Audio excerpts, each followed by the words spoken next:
what's going on, everybody? It's your boy, The Real Josh B. And here goes a part two to my story time of everybody that knows about my diagnosis of me living with HIV, syphilis, and herpes. Shalom. I like to give all praises to Yahweh, Bahashem, Yahweh Shai, Bahashem, Rakah Kwadash, and double honors to the apostles and the elders of Great Millstone. I came across this young Jake's video a few days ago, and I wanted to revisit it to filter it through the scriptures. And why is that? Because if you are a black, Hispanic, or so-called Native American, we are the children of Israel. And when you come across this truth, the onus is on you to repent, to be converted, to put off the old man and seek the Lord 10 times more while he may be found, because the doors of grace and mercy are open now. If you're reading the caption, it states, and you heard by his own testimony, it reads story time of me living with HIV, syphilis, and also herpes. And as a spoiler alert, this young Jake also divulged that he contracted trichomonas and also gonorrhea all in one shot, no pun intended, because from my view, there are some things in life that are worse than death.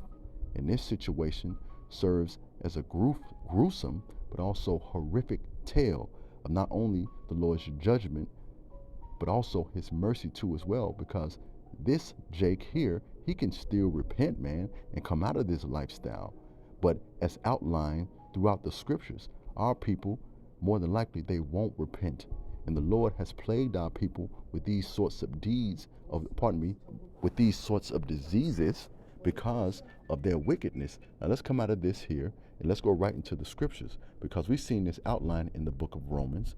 Romans specifically, chapter 1, and let's come down to verse 7 to substantiate who the book of Romans was written to. Romans chapter 7, and it reads, to all who are in Rome, beloved of the Most High, called to be saints. Now you should be thinking, who are the saints?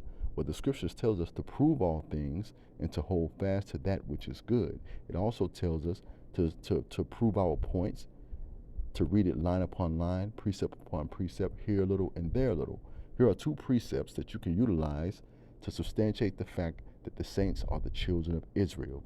Hosea chapter 11 verse 12, and it reads, Ephraim compasseth about me with lies, and the house of Israel with deceit. But Judah yet ruleth with the Most High, and is faithful with the saints. Let's come from here. Let's get one more. The book of Psalms, chapter 148, verse 14, and it reads, He also exalted the horn of his people, the praise of all his saints, even the children of Israel, a people near unto him. Praise ye the Lord. And the Lord in all caps is Yahweh. Now let's go back to that book of Romans, and now we'll jump down to verse 18, right, to read about the judgment that the Most High puts on the unrighteous men of the world. Specifically, we're dealing with the house of Israel, and it reads, the Most High's wrath on unrighteousness. Verse 18, for the wrath of the Most High is revealed from heaven against all ungodliness and unrighteousness of men who suppress the truth in unrighteousness, because what may be known of God is manifest in them, for God has shown it to them.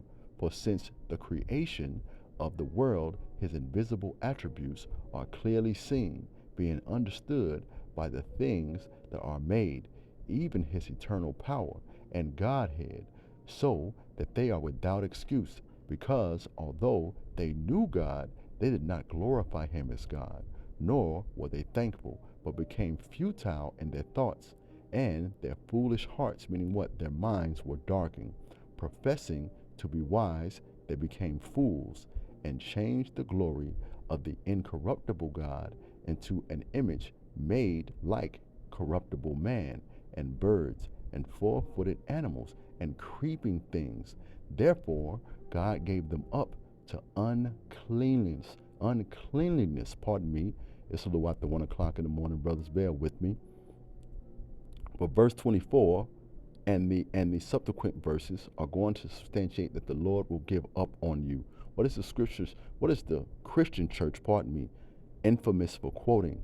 The Most High won't give up on you. Well, let's keep reading. Verse 24. Therefore, God also gave them up to uncleanliness in the lust of their hearts, again, meeting their minds, to dishonor their bodies among themselves, who exchanged the truth of God for a lie, and worship and serve the creature rather than the Creator, who is blessed forever. Amen.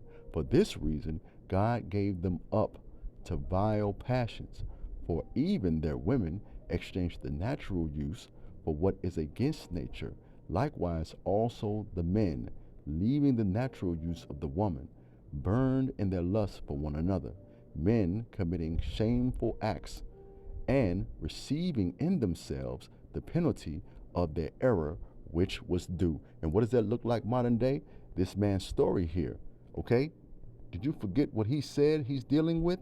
Hey, what's going on, everybody? It's your boy, The Real Josh B, and here goes a part 2 to my story time of everybody that knows about my diagnosis of me living with HIV, syphilis, and herpes. And again, if I didn't mention it the first time, I'm going to leave a link in the description so you can hear this young Jake's testimony here, all right? Verse 26, I'll start over again. For this reason, God gave them up to vile passions, for even their women exchanged the natural use for what is against nature. Likewise also, men leaving the natural use of the woman, burn in their lust for one another, men committing shameful acts with men, and receiving in themselves the due penalty of their error which was due. And even as they did not like to retain God in their knowledge, God gave them over. That's 3 times in one chapter. It's mentioning clearly that God will give you over to a debased mind to do the things which are not fitting, being filled with all unrighteousness, sexual immorality, wickedness, covetousness, maliciousness, full of envy, murder, strife, deceit, evil-mindedness.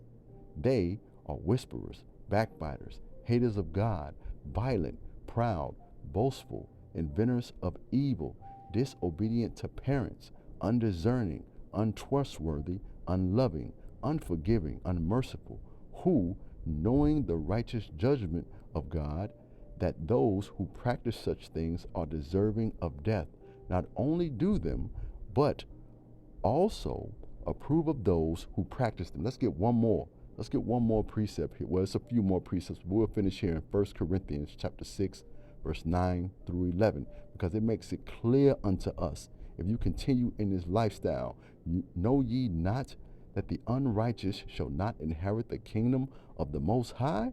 Be not deceived, neither, and you others are not absent from judgment as well, neither fornicators or idolaters or idolaters. That's just Jake running around on the internet recently, laying with another man's wife that work at a hospital. That Jake is going to be destroyed.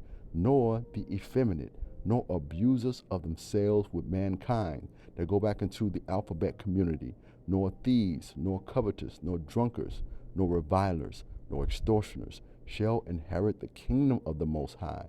Verse 11 is the point. And such was some of you. Look, we all came out of the world. This is not one thing that I grappled with, but I was a major adulterer, laying with various women, okay? And I can only pray that the Lord has mercy upon me and covers my sins, but I'm no longer living in that lifestyle. And such was some of you. But ye were washed. How we wash? By this word. We're being constantly renewed in the spirit of our minds. But yet ye are sanctified. But ye are justified in the name of Yahushua and by the Spirit of the Most High. Call Halal Yahweh Bahashem Yahushua. Repent therefore and be converted. Shalom.